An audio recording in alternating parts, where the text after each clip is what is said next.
This season of the WNBA is quite historic. From record-breaking numbers, absurd breakout seasons, and a rookie that might have changed how the league is watched and seen throughout the next 2 decades, the difference is just mind-boggling. But all the fame and attention means there is also a bad side to the good. More people follow means more critics. A bunch more weirdos poking fun at the league. The WNBA can't escape this threat, and such situations might have come sooner rather than later. It's a long shot, but we've got to look at the Diddy situation here. From weird encounters and interactions with various celebrities over the past, followed with some strange occurrences of never publicizing what his deal was with these people. Even though justice is getting to him sometimes, he always seems to get away with things. He has the bag to pay bail and people to cover him up. This has been the case as far back as 2008, maybe even further in the past for that. The flare right now with the infamous rapper extends so far into the mix that it's going everywhere. People you think wouldn't be involved are involved, and it wouldn't be surprising that anytime soon. There's a basketball player's name who's going to rise up into the mix. Just because a lot of NBA players share a connection with Diddy, whether from all his private parties or some players' ties of Usher and Meek Mill. And it might be dangerous for some younger WNBA players who are being taken advantage of by some of these predators. Recently, Chicago Sky and rookie phenomenon Angel Reese was seen dancing up close and personal with Usher in his LA concert.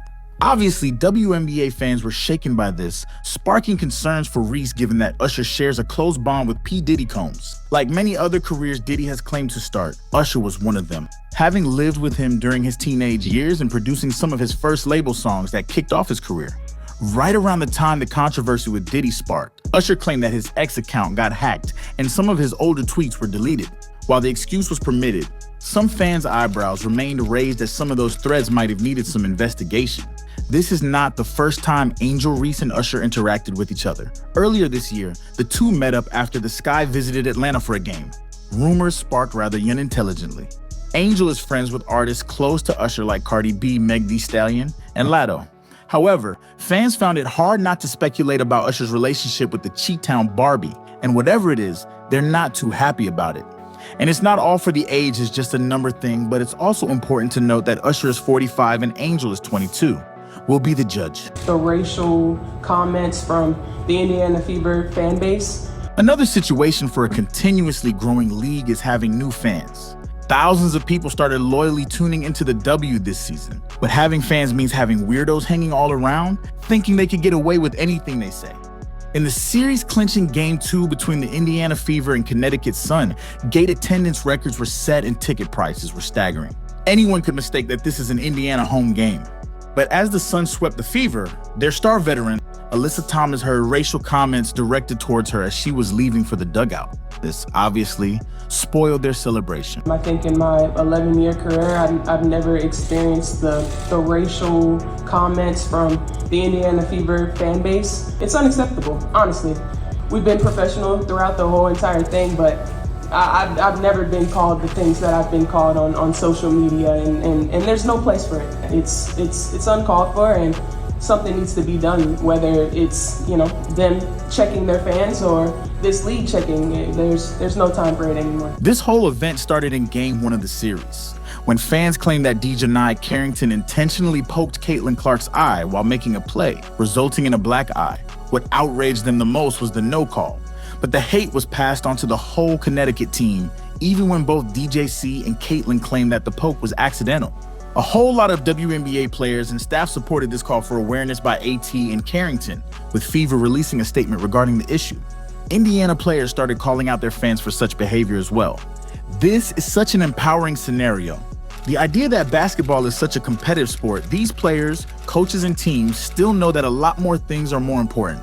Seriously, let's stop the hate and enjoy the game we love. Just to end on a point that we still talk about basketball, this drama situation has proven to be quite a good problem. Throughout sports history, there's always names that pop up that are absolutely more recognizable than any other celebrity. In basketball, there's MJ, Kobe, then LeBron. You tell these names to non-basketball fans and they know who they are. Unfortunately, women's basketball doesn't have that. CBS 60 Minutes journalist John Wertheim wrote that the Caitlin Clark effect is not the breakout star of the season. The WNBA is. In this extremely comprehensive article, Wertheim talked about Caitlin Clark's impact on her star-studded rookie season, her teammate Aaliyah Boston, the rise of Nafisi Sakalier, and giving credit to Commissioner Kathy Engelbert. He argued in the end that while CC is the main attraction of the rise of the league, she's not the only one. And sure, yeah, I agree. He's speaking facts with respect, but you gotta admit, Caitlyn changed the league. While Wortham's intentions were great, this didn't stop newer and older fans to spark a debate. Caitlyn is overrated. She's not as good as you think she is. And one argument sticks out that Caitlin Clark will not be the face of the league. Bad news. She already is. Her 2024 couldn't be more successful than it already is. From a breakthrough college star breaking records and being watched by millions of people. This translated upon her entry in the league. She set the bar high up for herself, and she exceeded those by just being herself and playing the game of basketball. Suddenly, the WNBA is drawing NBA-level viewership. This year, there were 21 games that exceeded the overall viewership number of the WNBA Finals. 17 of those were fever games. The league gate attendance is up by 48%.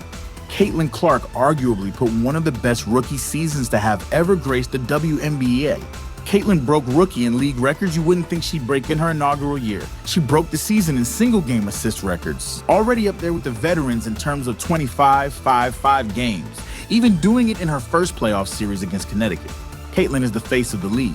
Already. Just simply search up WNBA anywhere, and you'd rarely see anything that doesn't involve the name Caitlin Clark. If that effect doesn't hit up as the not face of the league stature, then I don't know what will. Basketball fans from all around the globe are flocking the once mocked National Women's Basketball Association to watch a single player perform. This doesn't diminish the fact that so much talent is now being seen throughout the league. Many choose to watch Caitlin Clark, but found that there's more ventures to be seen in such a talented league. She's a stepping stone, and that's what faces of leagues do. They connect through their game and influence.